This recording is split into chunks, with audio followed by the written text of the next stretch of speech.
Hello,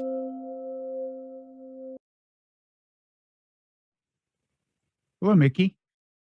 Wait, where is Mickey? Mickey's not on the screen. There's a hand, a scary hand. This looks like a horror movie show. What is this, Bob? A claw. It's a claw. You're clawing back. You want to claw back the money that SBF something. You got it. That's good. That was good. I mean, here I am. It's the day after Thanksgiving. We should, we deserve tremendous plaudits for even being here. A lot of podcasters are just taking the week off. I know the Daily had one on how to cook a turkey. Yeah, like I suppose they recorded that like right before airing it, right? That was probably last year's. So this is gravy. Everything we're doing here is gravy, so to speak. And it won't be the last Thanksgiving pun, folks. This is going to be great. So we're going beyond the Call of Duty here. We're very proud of ourselves here.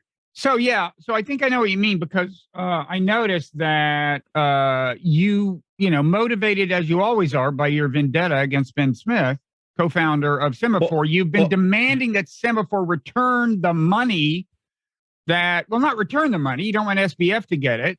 Sam Bankman-Fried, crypto, not criminal necessarily, crypto something. Yeah, I mean, invested in Semafor. Yeah. The Sam Bankman-Fried is this guy who ran this crypto empire. I'm sure you've heard of him.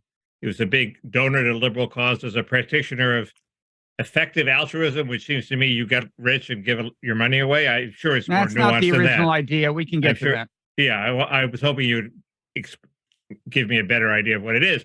Anyway, his empire collapsed. It's weird how the reporting of it has been immediately completely polarized, so that people in the media at least are saying, well, maybe it was just like a run on the bank. Okay, he just couldn't cover his debts. There was a run on the bank. He collapsed. A lot of firms collapse like that. The other people are pointing out that the main thing is the reason this money was client money. It was supposed to be kept safe. Instead, he siphoned it off to his own investment firm, Alameda, to cover his own investment losses. And so it's not just a run on the bank. There was no money in the bank because he had stolen it. Okay. Well, Alameda was kind of a hedge fund, so yeah. I think some of it went to pay out maybe investors in Alameda who, it was a little Madoff-esque. We discussed this last week in the Parrot Room, but not in the public part of the podcast. But yeah, he had these two entities. He had the crypto exchange. The understanding was, although not the law because it's so unregulated, he had assured people that basically there was for every dollar deposited in the crypto exchange, there was a dollar sitting there. Turned out to be true. What happened to the money? Went to Alameda and went bye-bye. Yeah. Second is he siphoned. He gave himself a loan of $1 billion. Yeah. And 500 million to somebody else. And sometimes you need $1 billion. Have you have not had that feeling, Mickey? Like I need $1 billion, and it was a privately held company. If I had a privately held company, I'd be like. It was privately held, right? This was not a public company. So you're thinking it's not like Tyco, where the guy bought himself a $900 shower curtain. Yeah, there's a big difference. If it's publicly held, you can't do stuff like that. Also, it turns out his parents, these upstanding Stanford law professors, and I'm not necessarily using upstanding, ironically, but they had a house in the Bahamas that was, the deed is in their name, and now they're saying, we're trying to find a way to return the deed, to what's left of FTX, which means FTX bought them the house. But if it's a privately held company, I guess you can buy your parents a house with the company money. What if it's privately held, but he had partners who maybe didn't know about this self-dealing? It would have been considerate of him to share with them the fact that he had just taken $1 billion. I think they might have legal grounds to. Maybe they might. And the third thing is he created this new coin. FTT, which, and then my impression is that Alameda then bought the coin, establishing a price, and then if you multiply that price by the number of coins that his various organizations had, it made him look a lot richer than he really was, because it established basically a fake market price. So there's a lot of I doubt that's unique in the annals of recent Silicon Valley behavior, but go ahead. But there's a lot of wrongdoing anyway, so or potential wrongdoing. So that leads to the that leads to Elon Musk and David Sachs and people associated with Musk to saying, no, the press is whitewashing him. This wasn't just a simple run on the bank. And so that's the way it's polarized. Whether or not there was wrongdoing, comparison because SBF was a big Democratic donor, huge. Well, right, but he also donated to media organizations, including Semafor. Yeah, he's one of the 5 principal investors, I think, and so Musk charged that he was doing the bidding. Semafor was doing the bidding of Samuel Bankman-Fried in their big scoop, which turned out to be almost certainly wrong, which was that Samuel Bankman-Fried actually owned a whole bunch of Twitter now because he had rolled over a previous investment. There's two parts of the scoop, okay? So Elon Musk had said, yeah, I smelled a rat. When SBF came to me and said, can I invest in Twitter? I said no, because I was skeptical of his whole thing. I think that's when SBF came to him as a result of Will McCaskill's okay, but let me prompting to be the co-owners of a new big Twitter. Okay, not just invest in, but it would be Musk and Samuel Bankman-Fried. Well, and that's when Musk smelled the rat. I don't think he ever claimed he had 22 billion. I mean, first of all, what Musk said was, I was skeptical. I said, does this guy really have 3 billion? Well, if all he was offering to put in was 3 billion, that's not nearly half ownership. Anyway, back to the thing Semafor got right. Okay, just let me explain to people what happened before we get to you exercising your boundless vendetta against Ben Smith, which is entertaining. I'm not encouraging you to end this war, but so Ben Smith, co-founder of Semafor, this new media organization, which SBF was an investor in, reported this week that although Musk claimed, he saw right away that he should have nothing to do with SBF. They came up with a text exchange, which apparently is valid and must have been leaked by SBF, right? I assume that's part of the polarization. I assume that SBF's allies are leaking to favorable media organizations, and Semafor would be one of them. And although, to be fair, I mean, Semafor is an equal opportunity leak recipient. They just know news when they see it, and this was news. Most journalists are, yes. This was news, and the news was it was either a phone text or Twitter DM exchange between Musk and SBF. SBF said, I own $100 million worth of Twitter stock. Can I roll that over into an investment into your privately held Twitter? Musk said, sure. And that seemed to cast doubt on Musk's story. Now, what your point is, where's the contradiction? Musk was just referring apparently to first of all, it's not clear that this ever happened, right? It's not clear that, and you're saying... well, go ahead. Go to the second part of the scoop, okay, the second we'll talk about it. Apparently, there was a second thing where SBF wanted to invest a lot more than 100 million in Twitter, and that's what Musk is saying when Musk is saying he smelled a rat. And as for the 100 million, Musk is saying that never actually happened. Semafor did report that it happened, and so far as I can tell, they reported that only on the basis of the fact that they had the text where Musk gave him permission to do it. They don't have any other documentation. No, they have that. No. The second part is they reported that SBF actually went through and bought a sizable chunk, they said, in quotes, of Musk's Twitter, so that in fact, despite Musk casting aspersions on SBF, they were business partners, and the evidence for this was that they're on a balance sheet for SBF's firm, which is XFT or whatever the firm showed an investment in TWTR. Okay, and then when that's Musk the stock of the publicly held company. That's the letters of the publicly held stock of 100 million. That's a good point. Nobody picked that up. Maybe couldn't it be investment in Musk company once it was private. I mean, who knows? Because it doesn't go by call letters since it's privately held. Look, I don't think you're right. I think the original Semafor story was resting its claim that Musk owned that SBF owned some of the new Twitter totally on the basis of that text. No. They made the claim. They made the claim, and they said that there was this entry in the balance sheet, and then they rewrote the story to eliminate the asserting on themselves that that SBF owned part of the new Twitter, and said he owns part of the new Twitter if you look at this balance sheet. So they laid it off totally on the balance sheet. They blamed the balance sheet. Okay, they backed off their claim that they were asserting it as if they checked out the balance sheet, which they obviously hadn't. So it's all down to this balance sheet, and there are a couple of problems with the balance sheet. One, a lot of people say it's a bullshit balance sheet.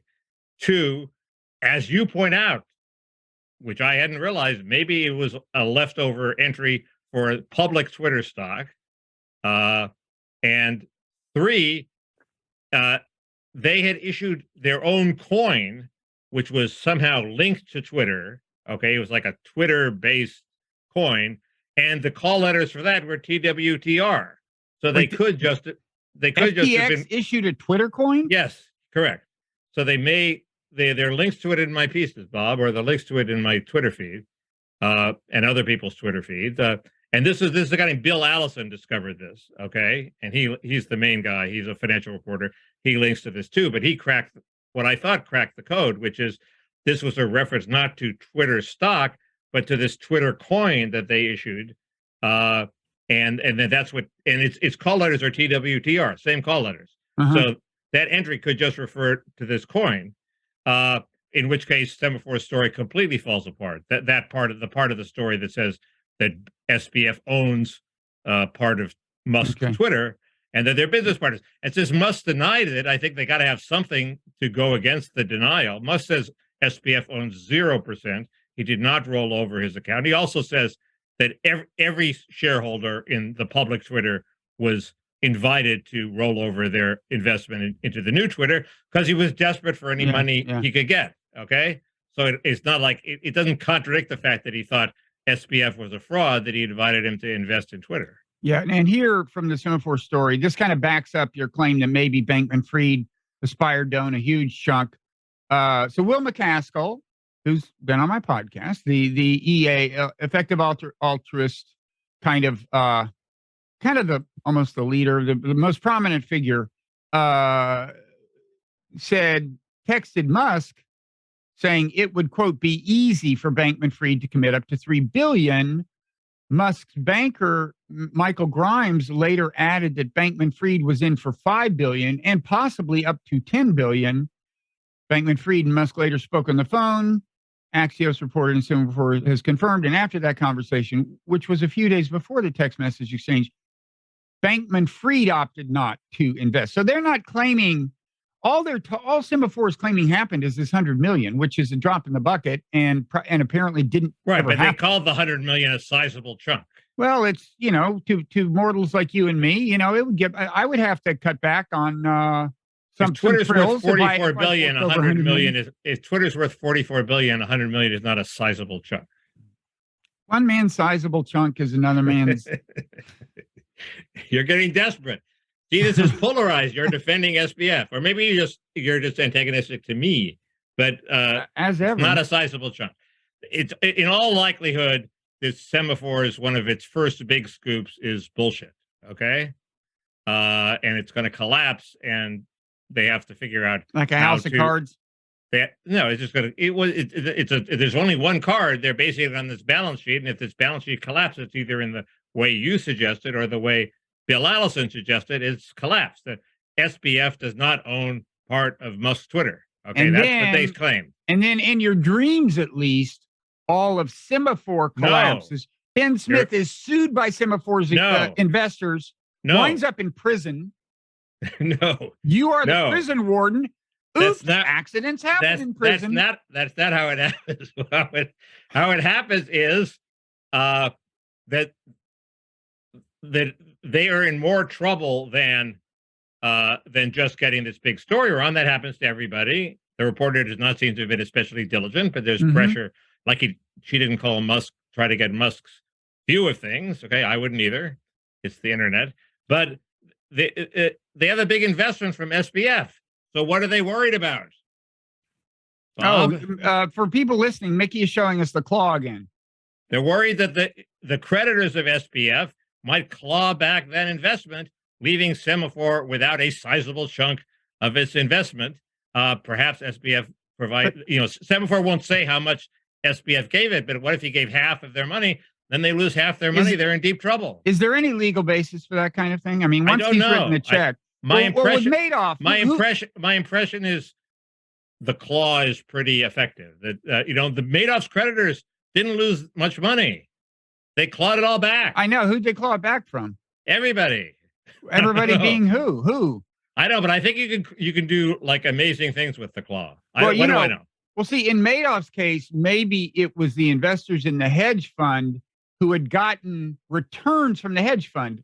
That's not really what happened in this case.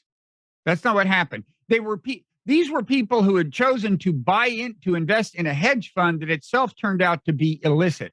That's not what Semafor did. Semafor said, yeah, you want to invest in our company? Go ahead. You're investing in us.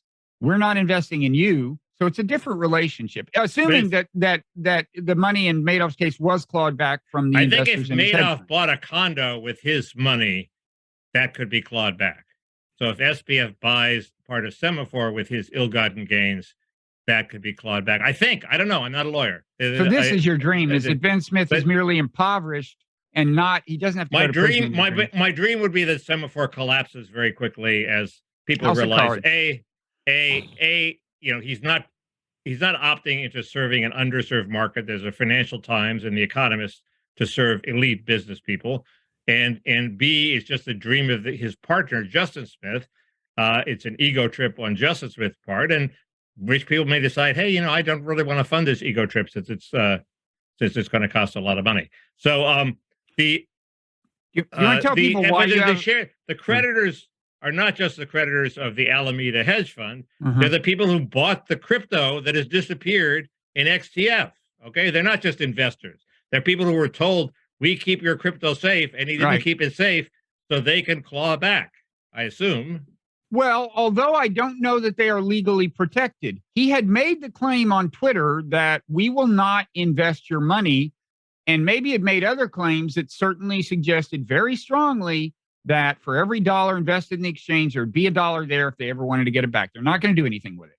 And, I don't know what the law is. It's just it's not regulated like banks. And this was an offshore company. So I think my sense is what he is exposed to is just generic fraud law in the U.S. if U.S. prosecutors can get jurisdiction, which I have heard they probably can. But cannot or can? Can.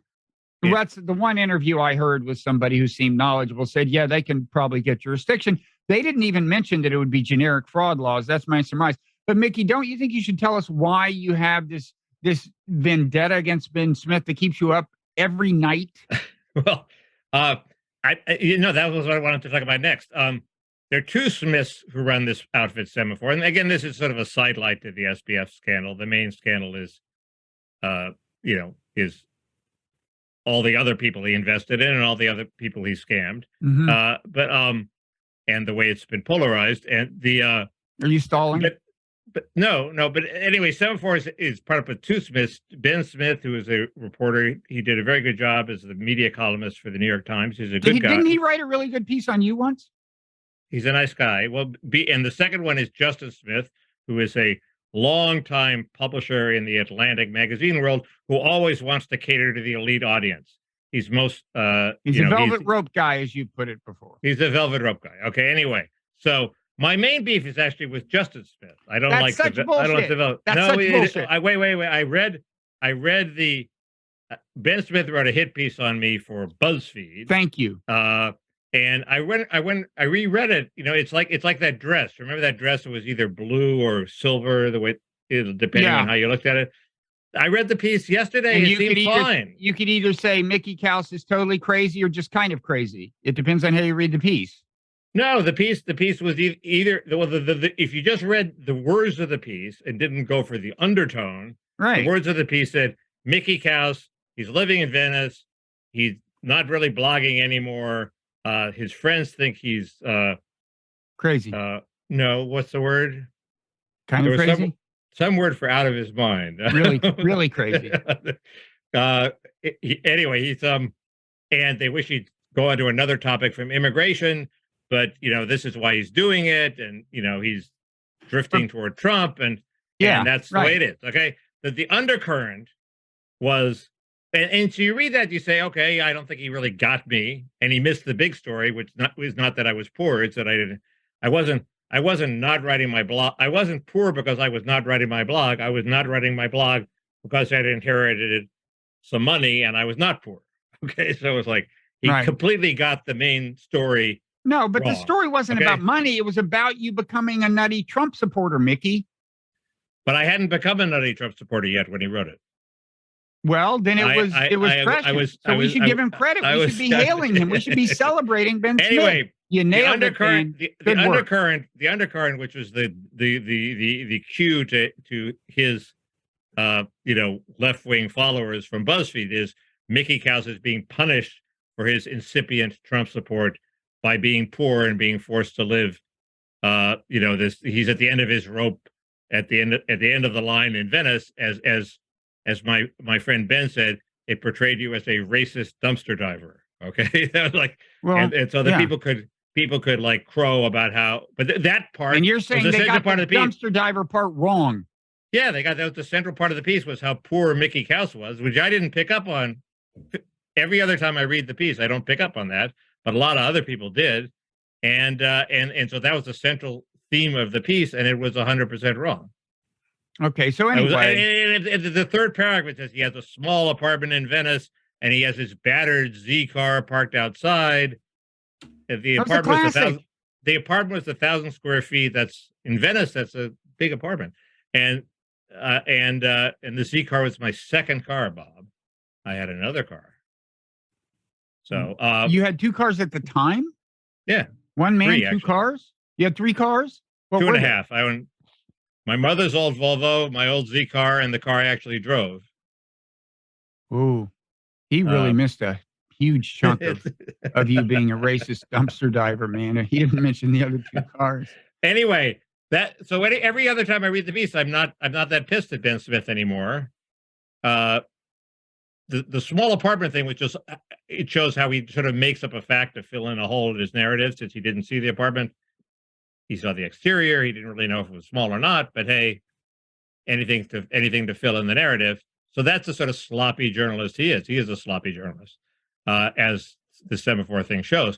But he's not an evil journalist. He's not evil. Semafor is evil because it's catering to an elite. I don't think he's particularly sloppy. I think he has very good senses. I think he's a very efficient journalist in that. It's very efficient if you make up the facts and stick them in. That doesn't quite capture what I meant, but it's pointing in that direction. I mean, these days, the most successful people, I think that this has been amplified since our day in old school journalism, is people who in the quality trade-off focus on quantity. Of course, there's always also the fact that if you're not too careful with getting every fact right, you can sometimes come up with better stories. But I mean, he's done pretty good work, I think. He also may piss off somebody who one day is going to get his revenge. One day, but I don't know how much progress you're making. But so anyway, you think you're asserting it is a coincidence that this guy who did this hit piece on you is the co-founder of the company that you are now completely obsessed with, and you're the only person who's obsessed with. But I was obsessed with Justice Smith before Ben. But one of Ben's acolytes came up to me at a party and said, "So, what's your reaction to the piece?" And I said, "I'll retaliate at a time and place of my own choosing." So here we are. This is one of those times and places. But I think it's a legitimate story, and I'm a lazy person, and what motivates me to get off my ass and write up a legitimate story is revenge against this guy who wrote this ridiculous hit piece on me. Yeah, but that doesn't mean it's wrong. Well, if they asserted, and they do, that the sentence is still in their piece, that he owns a sizable chunk of the new Twitter, and I'm willing to grant them that 100 million is a sizable chunk, but it's starting to look like they can't even document that, and it's not the case, right? I think that's right. Well, we need to find out. I mean, they need to kind of fess up. If all they have is the documentation saying that Musk said it would be okay. No, they have the balance sheet. Yeah, but that, as we just said, what is the? I mean, again, that is what they cite. If it's a weak support, I can't find that part in the piece right now. But look for the word sizable. The sentence runs on, and then it says sizable chunk according to a balance sheet. Anyway, at least that last time I checked, it did. They should also tell the public how much of Semafor SBF owns. That would be useful information if you're being transparent. And the third thing is they have bigger problems to worry about, Bob, because of the claw. Yeah, they have bigger problems than just this one piece being wrong. Okay, here we go. It says, according to well, actually, this is better documentation than you suggested, because it says, according to an FTX balance sheet prepared after the takeover closed on October 28th and circulated to investors earlier this month, which listed Twitter. It doesn't use those call letters. It says which listed Twitter shares as no, a but quote. It did use those call letters. Well, maybe they've changed that because maybe it wasn't true. But here's the key part. No, here's the key part. Search for the call letters. They'll be in the piece. Well, maybe, but it says which listed Twitter shares as a quote illiquid asset. Now, if there's still an asset, stock is never an illiquid asset. You can sell stock if it was the stock. Right, but I don't think it's stock. I think it's the crypto coin that they minted, which is an illiquid asset, maybe. I don't get. Oh, this is too complicated. We've got about 10 minutes left before we move on to the paragraph. Let's talk about something else. The timing in the piece. We'll continue this in the vindicates. It sort of. Anyway, okay. We've got it. This is our Thanksgiving edition, which we agreed would not exactly err on the long side. So before long, we're going to adjourn to patreon.com/parrotroom, continue various discussions. But what else were we going to talk about? I mean, there's Musk himself. Can I just, and I do. That is the second thing I wanted to talk about. Go ahead. And here's my thing about Musk is, I mean, I just don't think he can have it both ways. He can't say he's making a good faith effort to turn Twitter into a better town square and then use it as a pedestal to exhibit his own ideology, often in sarcastic, slashing terms, because there's just a trade-off between those two. It's Why going not? to. If he does a good job administering Twitter, he's allowed his own private opinions. Well, I'm not saying we should put him in jail, Mickey. I'm saying as a practical matter, it's going to be harder to convince everyone on left and right that Twitter is a fair place that lets all voices. I mean, we've already seen it happen on the other side because the previous ownership was correctly identified as liberal, although God knows they didn't use it as an ideological pedestal the way Musk is, and people on the right left. And they claimed that the content moderation was working against them. Maybe it was.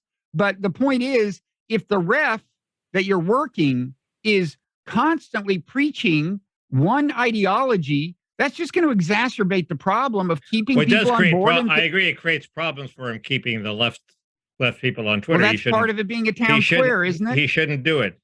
Okay, well, he shouldn't chase them away. But a lot of them are staying despite what he's spouting. Actually, two people who just left, Sam Harris deactivated his account. I mean, Sam's not exactly left, but and so did Claire Lehman, and that's an interesting case.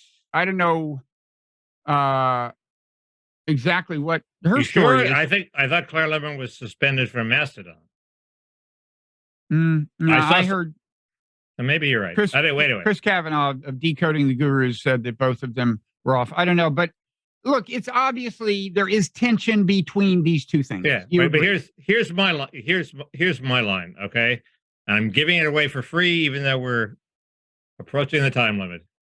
My big analogy, Bob. When Musk took over Twitter, I had this idea, perhaps prompted by reading David Sacks's writings on this, that it was going to be sort of a formal First Amendment space.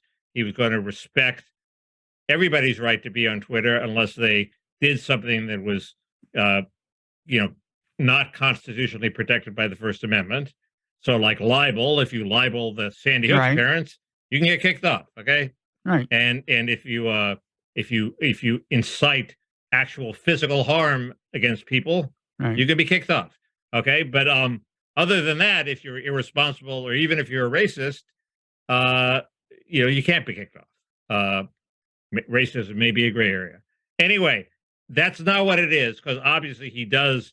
If you attack Elon Musk, he may zap you. Like Kathy Griffin or Griffith, the comedian, whatever her name is, she got kicked off for a while. Yeah. So he's now admitting, I'm going to be in the content moderation business. Well, So you're going to be, well, I'm moving on to my second model for it, which is not a First Amendment public square. It is a Viennese coffee house, Bob. The Viennese coffee houses were like this incredible social institution where you would, you'd walk in the door and Freud would be there and Jung would be there, or maybe they were at different coffee houses, but, and Kafka would pay a visit from Prague. And it was a lot of intellectual ferment, people from, communists, people from all political persuasions were hanging out and arguing with each other and having a great time. Okay. It was an incredible free speech space, although presumably if you insulted the proprietor, he might kick you out. Okay. So Elon Musk is the quirky, thin-skinned proprietor of a fabulous Viennese coffee house and is generally the freest speech you can imagine, but every now and then he kicks somebody out just for the hell of it. That's still a lot better than the old Twitter, which I think suppressed views, systematically suppressed views on the right. It's the same thing, because the people who are going to criticize him, I mean, even if I accept that he would never let ideology infiltrate his judgment, but rather would stick with this incredibly petty juvenile criterion you described. I don't think he, even though I give him that much credit, that he's just a juvenile, pathetic figure and not an actual, and he's not going to. Certainly juvenile. He certainly is. You agree, right? You know that the Teslas are named Model S, E, X, and Y. Right. No, but I don't mean the juvenile humor, which is annoying enough. I mean the pettiness of suspending your critics. You're saying that your defense of him is that the only corruption of his speech policing will be that if you say something nasty about Elon Musk, you're out. Okay, well, you're apt to be out. You're apt to be out. But I'd say, why should we think that ideology would never infiltrate that, especially if he's going to be preening as a certain kind of ideologue, which clearly he's doing, and he's just using it as a pedestal, and he's using Twitter as some kind of monument to himself, and he's clearly going to do that. Obviously, the critics are not going to be random with respect to ideology. They're going to tend to be of the opposing ideology. But I think if you don't criticize him personally, even if you're on the left, he's not going to zap you. If he starts zapping you, then this model doesn't apply. Well, Mickey, but I don't think there was one guy today who supposedly was on the left who was supposedly suspended. I don't know. I don't know about that case. But if he starts suspending people on the left, that's our 35-minute. That's our warning that we should wrap it up. If he starts suspending people on the left, then the Viennese coffee house model won't apply. I'm just saying that is the hope, and it's so far the reality of the new Twitter. He hasn't suspended people on the left. Okay, he's written that, and I don't think it has happened. And the advertisers, the surest way for him to piss off advertisers is to start doing that. He did something about Alexandria. I think we talked about Ocasio-Cortez, and he wrote, "Let's face it, that was just an abuse of authority." Okay, so he admits it was just an abuse of authority. See, you find this as amusing as that was funny. Mickey. I don't. Well, because he said he was going to make it, try to make it a town square. Either he was lying or he's got like problems inside his brain, like when he's, establishing coherent thoughts. It's not what we thought it was going to be, but it's better than what was there before, and it still might work as the Viennese coffee house model. Is it better than it was before from your point of view? Because you're with his ideology. Because I think the systematic shadow banning of people on the right has stopped. Maybe right, and you're one of those. Maybe it never existed. Maybe it never existed. I don't think it did. I don't think it did. I don't think you imagine. He said he's going to make it public, so we'll see if I'm imagining things. Well, I hope. Is he going to make his new algorithm public? Is he going to tell us exactly what blue check people get? He hasn't done it yet. The logic of that inevitably, he hasn't figured it out yet. The logic of that is he has to make it transparent. Yeah. Well, maybe so. He'll turn out to be a shit. He could turn out to be a shit. I'm saying so far, okay. It's not what I thought, but it's okay. It's a lot better. You're just not seeing it from the other side. I at least I think I did see it from the other side in Jack Dorsey days. I understood what the grievance was, and I understood it had a kind of legitimacy. No, I think the left is so hysterical about losing their big advantage that they need a villain after Trump that they've lit on Musk. Well, anyway, there's also the Joe point. Rogan. There's also the point that if he was serious about a healthy town square, he would be trying not to systematically alienate any ideology, which would mean shut the fuck up. He should be doing a lot more sucking up to the left and a lot more publicizing of left people he has not taken down. We'll continue this in the parrot room, and I have more to say, including that at a minimum, I wish he would adopt the old-fashioned policy of announcing new Twitter policies through an account that's called the Twitter account, because that way we could all mute him and block him and get him out of our fucking lives without worrying that we'd miss important news about Twitter. Yeah. You gave away the lead for free.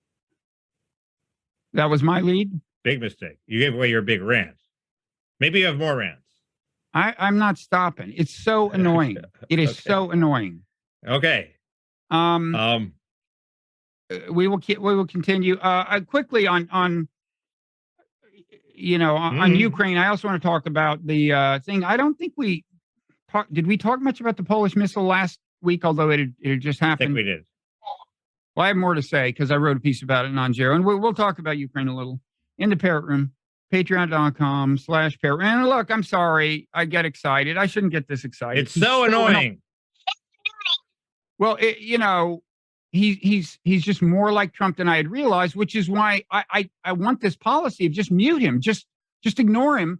But it's hard to ignore him because he's saying important things about the future of Twitter from the same account. And I sort of find it half amusing, so it doesn't bother me at all. Of course you do. You're on his team. You're on his team ideologically. I understand that. But I don't know what his team is. No, he's certainly pro-immigration. I'm not on my team. No, but it's the suspended Trumpists and anti-woke people that he comes in defense of. Right, or anybody who's conservative and the woke police come after. Yeah. Well, okay, that's you. No, woke police haven't come after me. Well, you claim you claim you've been shadow banned. That's your belief. I don't think it's true, but that's your belief. Correct. Yeah, but that's shadow banning is different. All from right, coming folks, after. and finally, I would just encourage us all to pause and reflect on all the things we have to be thankful for in this Thanksgiving holiday. Yes, we'll do more of that. I actually have something to say about that, but I think I said it last week. But I'll say it again. About thanks? About gratitude? In the parrot room. Yeah. Okay. All right. We'll see you there. Okay.